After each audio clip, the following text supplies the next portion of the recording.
Hello everyone, स्वागत है आपका इंडिया के first video note series YouTube channel में। इस सीरीज में हम कवर करने वाले हैं words best quality B pharm lectures एक बहुत ही ऑर्गेनाइज मैनर में, जो कि सब्जेक्ट वाइज अरेंज्ड है। ओके, आपको सारे के सारे सब्जेक्ट्स और टॉपिक कहाँ मिलेंगे? चैनल की प्लेलिस्ट में जाकर मिलेंगे। आप वहाँ जाओ, वहाँ जाकर चेकआउट करो, और सारे वीडियो नोट्स के नोट्स का लिंक आपको वीडियो के डिस्क्रिप्शन में मिल ही जाएगा। करेक्ट? अब क्या देख रहे हो, चेक करो, मिलेगा वहीं पर। So now let's start our topic, that is filtration. अब फिल्ट्रेशन की बात करें, फिल्ट्रेशन में हमने मिक्सिंग कर ली, ड्राइंग कर लिया, size reduction, size separation, heat transfer, evaporation, distillation, every single thing. अब हमें देखना है फिल्ट्रेशन। चलो यार, सब कुछ बना लिया है या कुछ हमें कर लिया है। हमारा एक मान के चलो, ये हमारा बीकर है। बीकर में आपका कोई भी सॉल्यूशन है। सॉल्यूशन में क्या होगा? आपके सॉल्यूट भी होगा, करेक्ट, आपका सॉल्वेंट भी होगा, दोनों ही रहेंगे। अब आपको क्या करना है, इसमें अगर आपका सॉलिड सोल्यूट है तो उसको अलग करना पड़ेगा। अब गैसेस हैं या कुछ भी है तो आप उसको अलग करोगे। कैसे करोगे? आपको उसमें फिल्टर यूज़ करोगे, फिल्टर पेपर होगा, या कोई ऐसा मीडियम यूज़ करोगे। वो मीडियम आपका क्या हो सकता है? फिल्टर पेपर हो सकता है, कुछ भी हो सकता है। एज इन फिल्ट्रेशन के लिए जो भी मेथड हम यूज़ करते हैं उसको यूज़ करके हम सॉलिड को क्या करेंगे, उसको रोक लेंगे, और जो हमारा लिक्विड है या सॉल्वेंट है जिसको हमें पास थ्रू कराना है उस मीडियम में, उसको पास थ्रू करा देंगे। तो यही हमारा फिल्ट्रेशन होता है।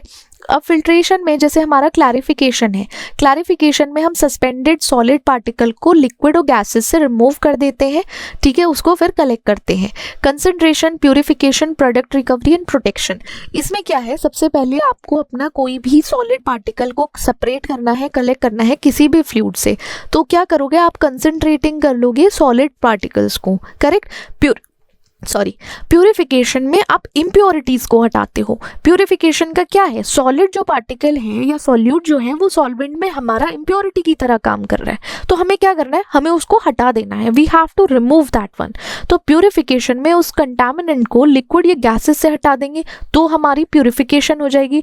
आपको कोई प्रोडक्ट रिकवर करना है, मान के चलो आपका कोई सस्पेंशन है, आपको सिर्फ लिक्विड चाहिए, तो क्या होगा? आपका प्रोडक्ट की रिकवरी हो सकती है, या आपका सॉलिड मटेरियल जो सस्पेंशन में है वो बहुत इंपॉर्टेंट है, तो क्या करोगे? आप उसको फिल्टर करके अपना सॉलिड पार्टिकल को रिकवर कर लोगे, ठीक है। गलती से ऐसे मान के चलो आपका सोने का सिक्का गिर गया है पानी में, तो कैसे निकालोगे? फिल्टर करके। अब यार देखो, कुछ लोग ये बोल रहे होंगे कि नहीं यार, हम तो हाथ डाल के निकाल लेंगे।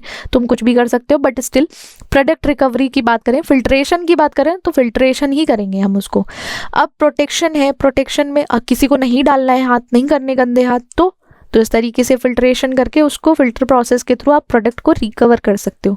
चलो सिक्के की बात तो छोड़ो, किसी की डायमंड रिंग गिर गई है, वो कैसे निकालेगा बेचारा इतने सारे में? तो ऐसे ही ईजी हो जाएगा। प्रोटेक्शन है, अगर जिस तरीके से कोई भी सॉलिड पार्टिकल की वजह से कोई हमारे डाउनस्ट्रीम इक्विपमेंट खराब होने वाला है, मान के चलो कुछ ऐसा पार्टिकल फंस जाए उस इक्विपमेंट में, तो कैसे करोगे? फिल्टर करके हटा दोगे कि भाई तू नुकसान मत पहुंचा। इसलिए प्रोटेक्शन का भी काम करता है, प्रोटेक्ट भी करेगा। अब वाटर ट्रीटमेंट है, पार्टिकल्स रिमूव करने हैं, तब हम फिल्टर करते हैं। अब सोचो, फिल्ट्रेशन या फिल्टर कहाँ नहीं यूज़ होता? आपकी इंडस्ट्री चले जाओ, फूड बेवरेजेस इंडस्ट्री में, वाइन, बियर, जूसेस, कुछ भी होगा। ऐसा थोड़ी है कि वाइन को फर्मेंट किया, उसके अंदर जो भी चीज़ें थी वो सब आपको पिला दी, सॉलिड भी जिससे फर्मेंट करके बनाया है। ऐसा थोड़ी होता है, उसको क्लैरिफाई करेंगे, लिक्विड को, जूस को, बियर को, जैसे भी बनती है। अब ऐसा है कि ग्रेप्स हैं, ग्रेप्स का पल्प रह गया तो क्या करा? आपको पिला दिया। ऐसे थोड़ी करते हैं, फिल्टर करके देंगे यार, इम्प्योरिटीज़ निकाल के देंगे बिल्कुल। कुकिंग ऑयल्स में से अगर कोई इम्प्योरिटी है वो निकाल देते हैं। फार्मास्यूटिकल्स में आप स्टेरिलाइज करते हो सॉल्यूशन को। केमिकल प्रोसेसिंग में प्योरीफाई करोगे केमिकल सॉल्यूशन में। अपना कैटलिस्ट रिकवर करना है, आपको अपने कैटलिस्ट को बचाना है, तो क्या करोगे? फिल्ट्रेशन कर दोगे। अब बहुत सारे पॉल्यूटेंट्स हैं, इंडस्ट्रीज हैं, ऑयल रिफाइनरीज हैं जहाँ पे माइनिंग प्रोसेस है, तो फिल्ट्रेशन हमारा यूज़ होना ही है, और होना भी चाहिए। क्यों करें भाई, क्यों खराब करें चीज़ों को? अब मैकेनिज्म की बात करें, या तो आप कर लो सरफेस फिल्ट्रेशन, आप अपने सरफेस से या एक तरीके से फिल्टर मीडियम से उसको पार्टिकल को हटा लो, उसको अलग कर लो। डेप्थ में करोगे तो डेप्थ में क्या हो जाएगा? आपका पार्टिकल ट्रैप हो जाएगा फिल्टर मीडियम में, ठीक है। फिल्टर मीडियम में केक बन जाएगा। केक फिल्ट्रेशन में आप केक बना दो फिल्टर मीडियम के ऊपर, एक मोटी लेयर बन जाएगी केक जैसी, वो उसके थ्रू ये मैकेनिज्म है, या तो सरफेस फिल्ट्रेशन हो, डेप्थ हो, या केक फिल्ट्रेशन हो। तो आपको क्या करना है, अपना कोई भी मिक्सचर है उसको आप किसी मीडियम के थ्रू पास करोगे, तो जो चीज़ हमें बेकार लगनी है जैसे सॉलिड है उसको क्या करोगे, हम उसको वहीं छोड़ देंगे फिल्टर मीडियम पे, हम नहीं मतलब लिक्विड छोड़ देगा। सोचो जब ये छोड़ सकता है तो आप रेड फ्लैग को क्यों नहीं छोड़ सकते, उसको भी फिल्टर करके बाहर निकाल दो। अब कुछ थियरीज हैं, कुछ फैक्टर्स हैं जिनकी वजह से क्या होता है यार, फिल्ट्रेशन नहीं हो पाता। कुछ ऐसे रेड फ्लैग में भी फैक्टर्स आते हैं, एक ट्रायंगल या लव का एंगल आ जाता है जिसकी वजह से फैक्टर अफेक्ट होता है उस पर्टिकुलर फिल्ट्रेशन का। ये यहाँ पे नहीं, ये रियल लाइफ की बात है, ये अलग है। थ्योरीज ऑफ फिल्ट्रेशन में हमारा पॉसल्स इक्वेशन आती है, वो कहती है कि लेमिनर फ्लो होना चाहिए फ्लूइड का पूरे सिलेंड्रिकल पाइप के थ्रू, जिसकी वजह से क्या होता है वो इजीली फ्लो कर पाता है पोर्स के थ्रू। आपका जो फिल्टर मीडियम है उसके थ्रू वो इजीली फ्लो कर पाता है। तो पॉसलेस भाई साहब कहते हैं कि उन्होंने ये बोला है लेमिनर फ्लो ऑफ फ्लूइड जो है, हमारा जो फ्लो ऑफ फ्लूइड है वो लेमिनार होना चाहिए। हमने क्या क्या पढ़ा था, लेमिनार सॉरी हमने पढ़ा था लेमिनार फ्लो, टर्बुलेंट फ्लो।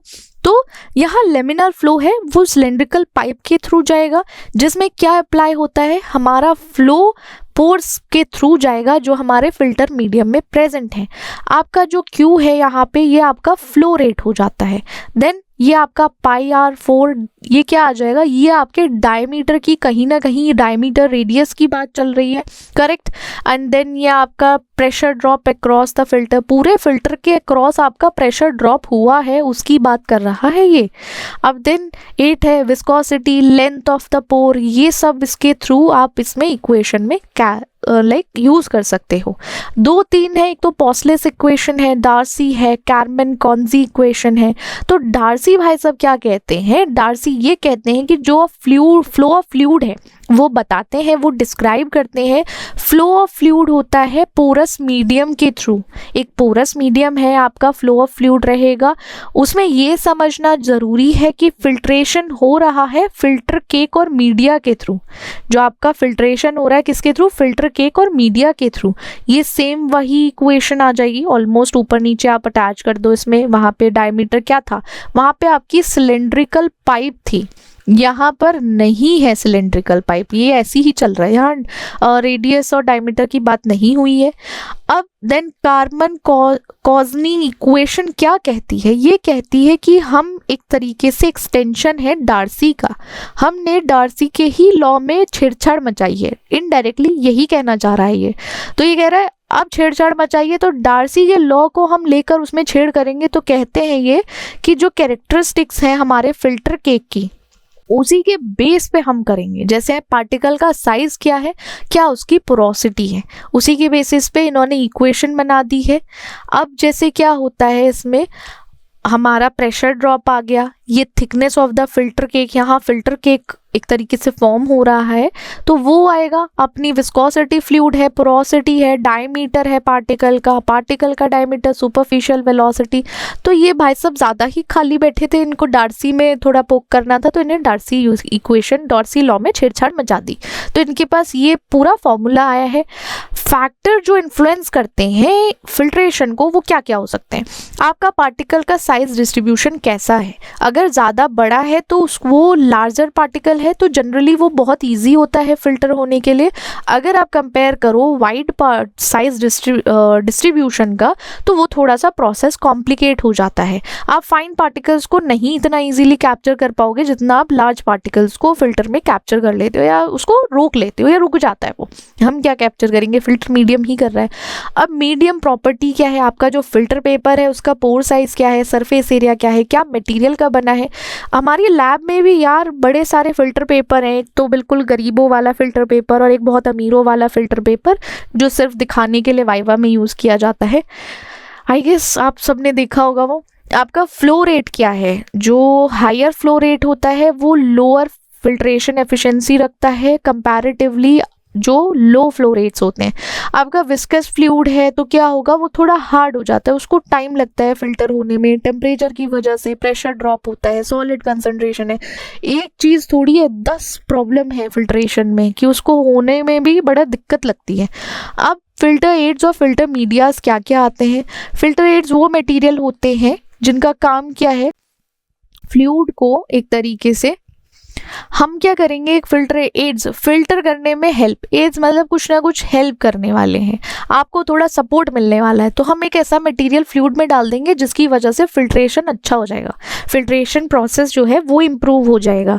अब इससे क्या होता है, जैसे क्लॉगिंग होने वाली थी वो नहीं होगी, फ्लो रेट जो बेकार हो गया था, क्लैरिटी अच्छी नहीं थी, तो ये सब चीज़ें अच्छी हो जाती हैं, क्लॉगिंग नहीं होने देगा। तो कॉमन एड फिल्टर एड्स में हमारा डाई एटोमसियस अर्थ आता है, देन पेरलाइट है, सेलुलोज है, एक्टिवेटेड कार्बन है। I guess activated carbon, cellulose ये तो सुना ही होगा, बहुत इजीली ये हमारे फिल्टर एड यूज़ होते हैं। इनका काम क्या होता है, उस इम्प्योरिटी को या फिर मटेरियल को कैप्चर कर लेना कुछ टाइम के लिए। अब जैसे फिल्टर मीडिया की बात कर रहे हैं, फिल्टर मीडिया ये मटेरियल है जो हमारा फ्लूइड के थ्रू पास करता है फिल्ट्रेशन के टाइम पर। जैसे हमारा क्लॉथ फिल्टर है, पेपर फिल्टर है, मतलब फिल्टर मीडिया आप ये समझो फिल्टर ही है, फिल्टर पेपर मान लो, फिल्टर क्लॉथ मान लो, फिल्टर मेम्ब्रेन मान लो, कुछ भी है, A to Z मीडियम है जो फिल्ट्रेशन में हेल्प कराने वाला है। जैसे क्लॉथ में मसलिन क्लॉथ्स भी बहुत तरीके से यूज़ किए जाते हैं, पेपर्स में लेबोरेटरी में फिल्टर पेपर्स हैं, मेम्ब्रेन्स हैं बहुत सारी जिनका एक पर्टिकुलर लाइक आप ये समझो पोर साइज होता है, सैंड, सिरेमिक, मेटल फिल्टर, ये डिफरेंट डिफरेंट काइंड्स के ना फिल्टर मीडिया है, मीडियम है। अब आ जाते हैं हम अपने सारे इक्विपमेंट्स पर। अब जैसे हमारा प्लेट फ्रेम फिल्टर है, सबसे पहला जो हमारा इंस्ट्रूमेंटेशन या फिर इक्विपमेंट जो है वो है हमारा प्लेट एंड फ्रेम फिल्टर। तो प्लेट एंड फ्रेम फिल्टर करता क्या है, काम तो इसका वही है, फिल्टर है तो फिल्ट्रेशन ही करेगा, करेक्ट, राइट। अब किस प्रिंसिपल पे एग्जैक्टली ये वर्क करता है या किस प्रिंसिपल पे ये काम करेगा, ये हमारा प्रेशर फिल्ट्रेशन से चलेगा। इसमें एक स्लरी होगी जिसमें सॉलिड और लिक्विड पार्टिकल्स मिक्स होंगे, उसको पंप कर दिया जाएगा प्रेस में। प्रेस में जैसे ही पंप करा जाएगा वहाँ पे एक प्रेशर लगेगा, प्रेशर की वजह से सॉलिड लिक्विड से अलग हो जाएगा। प्लेट और फ्रेम फिल्टर से मानो प्रेशर फिल्ट्रेशन होगा, प्रेशर लगेगा, प्रेशर से क्या होगा, एक स्लरी है और हमारी उस स्लरी से डिवाइड हो जाएगा क्या, सॉलिड अलग हो जाएगा, साथ ही साथ जो हमारा लिक्विड था वो सेपरेट आउट हो जाएगा दोनों से, करेक्ट। अब कंस्ट्रक्शन देखो, कंस्ट्रक्शन में हमारी फिल्टर प्लेट्स रहेंगी, एक फिल्टर का पूरा फ्रेम रहेगा, फिर साथ ही साथ उसमें फिल्टर क्लॉथ लगा रहेगा, जिससे कि क्या करेगा, वो हमारा फिल्टर प्लेट और ये हमारा फिल्टर क्लॉथ और फिल्टर केक फीड फिल्ट्रेट, ये सब हमारा क्या है, हमें फाइंड आउट करना है या प्रेशर के थ्रू हम उसको सेपरेट करने वाले हैं। प्लेट्स और फ्रेम ऐसे अरेंज किए जाते हैं कि जिससे एक हमारा क्या, एक फ्रेम बन सके। फिल्टर क्लॉथ इसलिए प्लेस किया जाता है ईच प्लेट के बीच में जिससे कि एक लाइक फ्रेमवर्क हो सके, एक प्रॉपर सील आ सके। स्लरी को आप पंप करोगे, जो हमारा फीड है ना, यहाँ से स्लरी पंप कर दी जाएगी फ्रेम में, फिर प्रेशर लगेगा किसकी वजह से, हाइड्रोलिक सिस्टम की वजह से। हाइड्रोलिक सिस्टम फिर कंप्रेस करता है प्लेट्स और फ्रेम्स को, लिक्विड पास थ्रू करेगा फिल्टर क्लॉथ से, साथ ही साथ जब लिक्विड फिल्टर क्लॉथ से पास करेगा तो क्या छोड़ देगा, वो पीछे छोड़ देगा सॉलिड को। हम जो सेपरेट कर रहे थे ना सॉलिड, उसको हम पीछे लाइक रहने देंगे, उसको छोड़ देंगे, फिर क्या होगा, एक फिल्टर केक बनेगा। फिल्टर केक क्या होगा, हमारा फिल्ट्रेट हमारे पास कलेक्ट हो गया, ड्रेन ऑफ कर देंगे, आपका सॉलिड केक वहीं रह जाएगा प्लेट्स के बीच में। अब एक बार साइकिल कंप्लीट हो जाएगी, साइकिल कंप्लीट होने के बाद प्रेस को खोला जाएगा, खोलने के बाद फिल्टर केक को रिमूव किया जाएगा।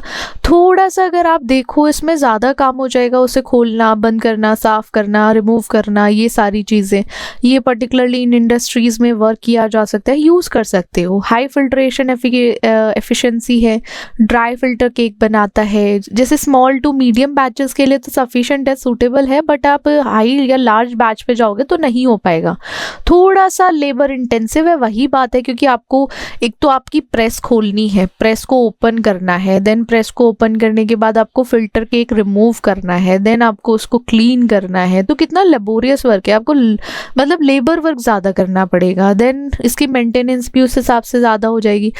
अगर आपको ये प्रोसेस कंटिन्यूअसली चलाना है तो कैसे होगा, वो एक डीमेरिट आ गया ना हमारा कि हम भाई इसको कब तक झेलेंगे, कब तक चलाएंगे इसको। देन हमारा फिल्टर लीफ है। अब देखो फिल्टर लीफ में क्या होता है, ये हमारा सरफेस फिल्ट्रेशन प्रोसेस या प्रिंसिपल पर वर्क करता है। इसमें स्लरी को फिल्टर किया जाएगा पोरस मीडियम के थ्रू। पोरस मीडियम में ये हमारी क्या है, ये फिल्टर लीव्स हैं। इन लीव्स के थ्रू या लीफ के थ्रू फिल्टर को लाइक जो हमारा लिक्विड है या मीडियम के थ्रू फिल्टर किया जाएगा। अब उससे क्या होगा, सॉलिड और आपका लिक्विड सेपरेट आउट हो जाएगा। अब फिल्टर लीफ का क्या है, ये मेटल फ्रेम रहता है जिसपे कवर रहता है फिल्टर क्लॉथ या वायर मैश रहती है। मैश ना जैसे सीविंग होती है उसका मैश रहती है, वायर मैश। उसके थ्रू सेपरेशन हो पाएगा हमारे सॉलिड और लिक्विड का, दोनों को सेपरेट कर पाएंगे सॉलिड को लिक्विड से। फिल्टर टैंक, जो हमारा टैंक है जिसमें हमारी फिल्टर लीव्स जो है वो सबमर्ज रहती हैं। ये हमारा फिल्ट्रेट निकल के कैसे जाएगा, यहाँ पे स्लरी है, स्लरी जैसे एक तरीके से मूव करेगी, ये लीव्स में जाएगी, लीव्स के थ्रू यहाँ फिल्टर होगा। देन फिल्ट्रेट कहाँ जाएगा, यहाँ से निकल जाएगा बाहर की तरफ। एजिटेशन होगा, सस्पेंशन जो है हमारा स्लरी में एक तरीके से उसको एजिटेट करके देन रिमूव आउट करेंगे। अब वर्किंग क्या है, स्लरी को हम फिल्टर टैंक में डालेंगे, फिर उसको एजिटेट करेंगे जिससे कि हमारा सॉलिड जो सस्पेंशन में है वो एक तरीके से एजिटेट हो। स्लरी फिर हमारी फिल्टर लीव्स के थ्रू पास ऑन करेगी, सॉलिड वहीं रुक जाएगा सरफेस के ऊपर और हमारा जो लिक्विड था वो पास हो जाएगा।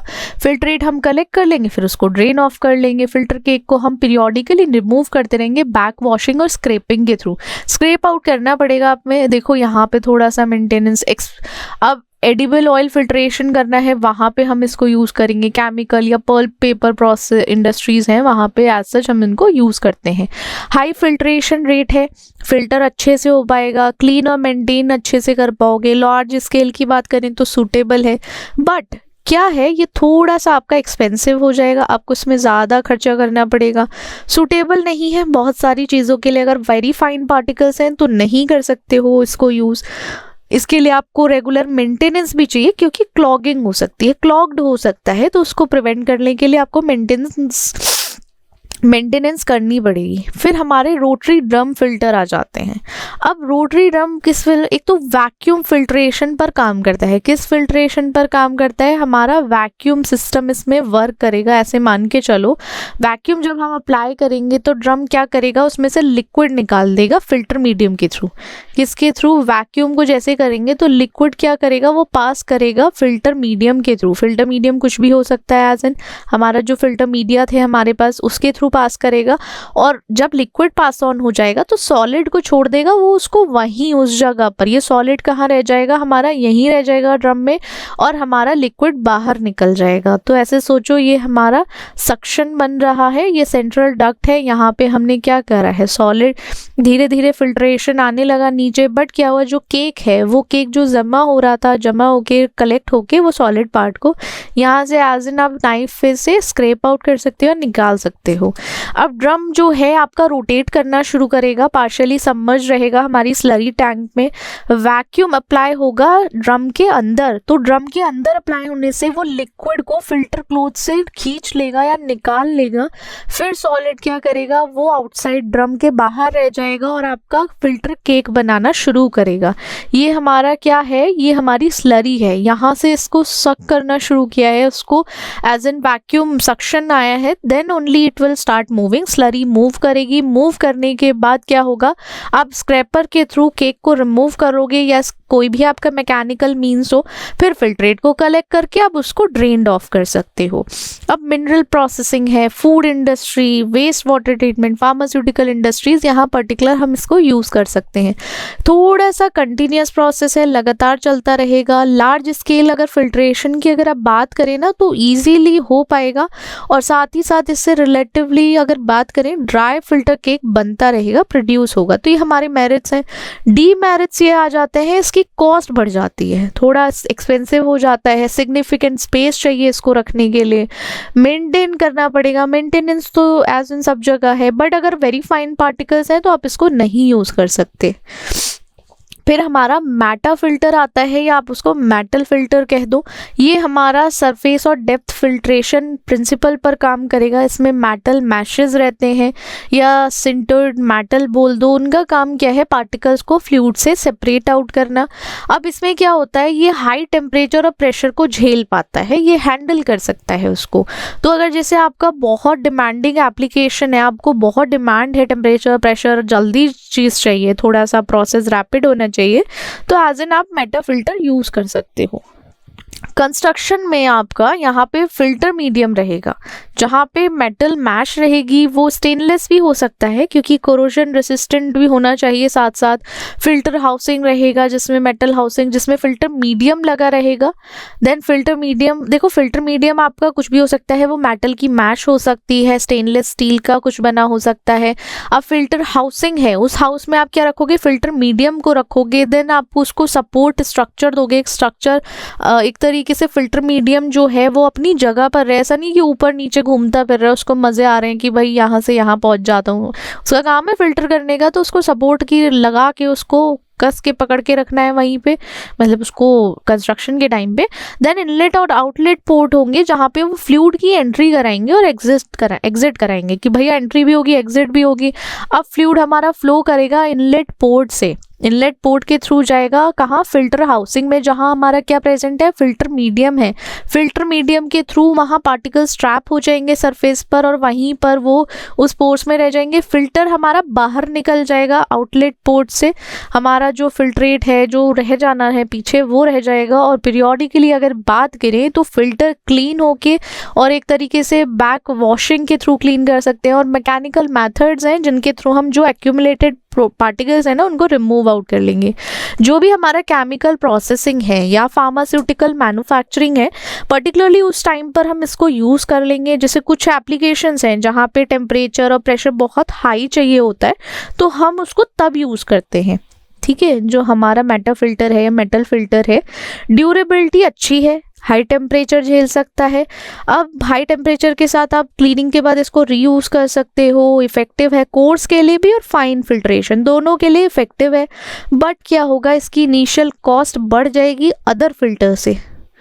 अगर आप और फिल्टर से इसको कंपेयर करोगे ना तो थोड़ा सा एक्सपेंसिव हो जाएगा, आपको इसको मेंटेनेंस की ज़रूरत पड़ेगी, क्लीनिंग करानी पड़ेगी, और थोड़े सी फ्लेक्सिबिलिटी नहीं है इसके पोर साइज में। अगर एक बार ये मैन्युफैक्चर हो गया, आप सोचो आपका जो मीडियम है उसका अगर एक पर्टिकुलर पोर साइज है तो आप उसको कैसे चेंज करोगे, वो तो मेटल मैश साइज है ना, आप उसको नहीं चेंज कर सकते। तो ये फ्लेक्सिबिलिटी हमारी यहाँ लिमिट में आ जाती है, जो हमारे लिए एक एडवांटेज था, कहीं कभी ना कभी वो डिसएडवांटेज बन ही सकता है। अब जैसे कार्ट्रिज फिल्टर है, कार्ट्रिज फिल्टर किस पर, एक तो सरफेस और डेप्थ फिल्ट्रेशन पर काम करेगा। आप इस फिल्टर को रिप्लेस कर सकते हो, रिप्लेस करने के लाइक यूज़ कर सकते हो। फिल्टर जो कार्ट्रिज होती हैं, कार्ट्रिज को यूज़ कर सकते हो। उनका काम क्या है, फ्लूइड में से पार्टिकल्स को ट्रैप करना, बस इनका काम ये है। ये हमारी स्लरी जाएगी, ये हमारा फिल्ट्रेट एक तरीके से समझो सपोर्ट है, और वो फिल्ट्रेट आउटलेट है हमारा। अब इसमें क्या होता है, सिलेंड्रिकल फिल्टर एलिमेंट लगा रहेगा, वो मटेरियल जैसे प्रोपाइलीन है, पॉलीप्रोपाइलीन, सेलुलोज, एक्टिवेटेड कार्बन से बना रहेगा। हाउसिंग में हमारा फिल्टर रहेगा जिसमें हमारा क्या है, कार्ट्रिज फिल्टर है। अब फ्लूइड एंटर करता है हाउसिंग में इनलेट पोर्ट के थ्रू, इनलेट पोर्ट होगा उसके थ्रू ही एंटर करेगा। एंटर करने के बाद वो जैसे फिल्टर कार्ट्रिज के थ्रू पास ऑन करेगा ना, तो हमारी जो सरफेस है, कार्ट्रिज का सरफेस है, उसके सरफेस पे पार्टिकल वहीं ट्रैप हो जाएगा और फिल्टर्ड फ्लूइड जो है वो एग्जिट हो जाएगा आउटलेट पोर्ट से। बट क्या होता है, जैसे हमारी कार्ट्रिज ना क्लॉग्ड हो जाती है, जब जैसे आप खुद सोचो अगर यहाँ से स्लरी पास होगी इसके अगेंस्ट, तो स्लरी की वजह से जो कार्ट्रिज है वो क्लॉग्ड हो सकती है, तो उसको हमें रिप्लेस करना पड़ता है। अब देखो रिप्लेस करोगे तो पैसा ज़्यादा लगेगा, थोड़ा सा कॉस्ट इफेक्टिव नहीं है, हमें ध्यान रखना पड़ेगा। मेरिट्स यही है कि आप इजीली रिप्लेस कर सकते हो फिल्टर कार्ट्रिज को, और तो देखो ऑन गोइंग कॉस्ट भी है भैया, रिप्लेसमेंट करोगे बार बार चीज़ें बदलोगे तो पैसा लगेगा ही ना, तो ये डीमेरिट आ जाएगा, कॉस्ट इंक्रीज हो जाएगी। कैपेसिटी रिप्लेसमेंट से पहले जो थी वो थोड़ा सा अफेक्ट होती है। आप अगर जैसे फाइन और कोर्स फिल्ट्रेशन के लिए चलो सही है, मटेरियल पोर साइज अवेलेबल है, डाउन टाइम मेंटेनेंस इसका कम रहता है, इतना नहीं रहता। और अगर आप देखोगे लिमिटेड कैपेसिटी है इसकी रिप्लेसमेंट से, एक तरीके से देखा जाए पोटेंशियल बाईपास है, अगर उसको सील नहीं किया जाए प्रॉपरली तो हो सकता है, चांसेस है बाईपास हो जाए। देन मेम्ब्रेन फिल्टर्स आते हैं, मेम्ब्रेन यूज किया जाएगा एज अ फिल्टर मीडिया को, उसका काम है सेलेक्टिव परमेबिलिटी, कुछ सेलेक्टिव पार्टिकल्स को ही वो परमेबिलिटी या फिर एक तरीके से पास होने का मौका देगा, उसमें हर कोई नहीं जा सकता। ये थिन या सेमी परमेबल मेम्ब्रेन होती है जो फिल्ट्रेशन के लिए हम यूज करते हैं। फॉर एग्जाम्पल हमारी मेम्ब्रेन में सेलुलोज भी हो सकती है, क्या हो सकती है, सेलुलोज हो सकती है, सेलुलोज एसीटेट है, पॉलीएमाइड है, पॉलीसल्फोन है, सपोर्ट फ्रेमवर्क रहेगा, फिल्टर हाउसिंग, इनलेट आउटलेट रहेगा। वर्किंग क्या होता है, हमारा फ्लूइड ना हम उसको फोर्स करेंगे कि भाई तू जाके मेम्ब्रेन के पास जा, मेम्ब्रेन से गुजर, प्रेशर लगा के, जैसे वो होता है ना शादी करा देते हैं प्रेशर के साथ उसको फोर्सफुली, ऐसे ही प्रेशर के वजह से फ्लूइड को फोर्स किया जाएगा मेम्ब्रेन के थ्रू पास होने से कि इसके थ्रू पास हो। देन स्मॉलर मॉलिक्यूल्स जो हैं पार्टिकल्स के वो पास हो जाएंगे मेम्ब्रेन के थ्रू। अगर आप कंपेयर करोगे लार्जर का तो लार्जर खुद रिटेन हो जाएंगे, वहां पे नहीं जा पाएंगे। अब फिल्टर फ्लूइड जो है वो आउटलेट पोर्ट से एग्जिट हो जाएगा। देन जो रिटेंटेट आपके पास बचा कुछ पार्टिकल्स है आप उसको कलेक्ट कर लो, फिर डिस्कार्ड कर दो, दोनों मतलब हटा दो उसको।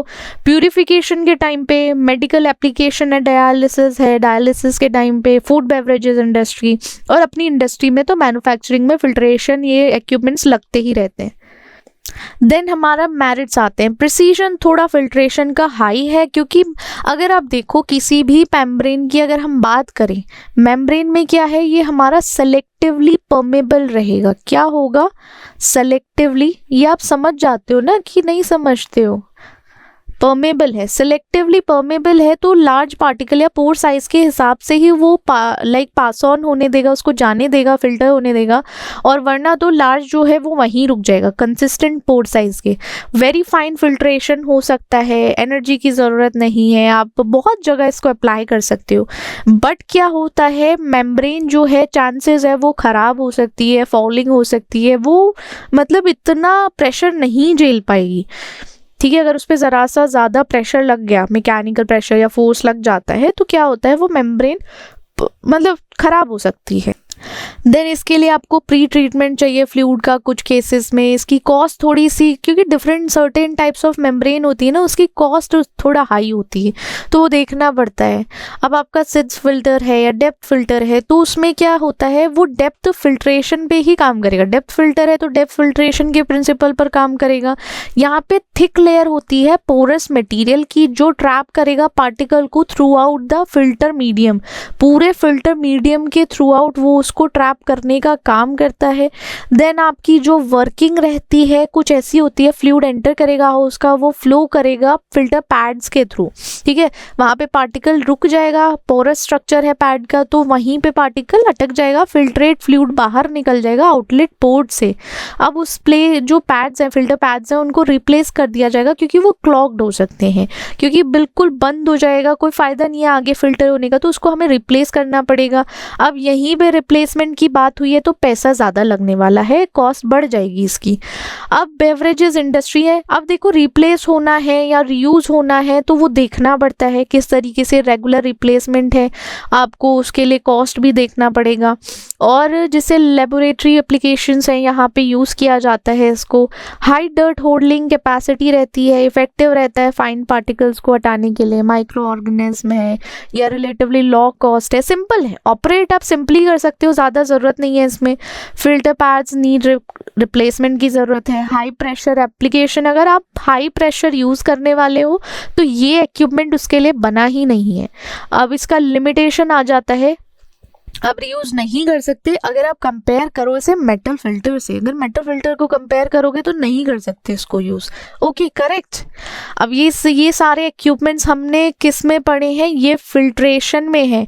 अगर देखो इक्विपमेंट्स आपको नहीं याद होते या भूल जाते हो तो अपने यूनिट वाइज क्या करना, एक list banana, list of equipments उससे इक्विपमेंट लिस्ट को लिख लेना पूरे अच्छे से, एटलीस्ट आपको इक्विपमेंट्स याद रहे, उनकी एक शॉर्ट समरी प्रिपेयर कर लेना एटलीस्ट, क्योंकि होना चाहिए आपके पास सब चीज़।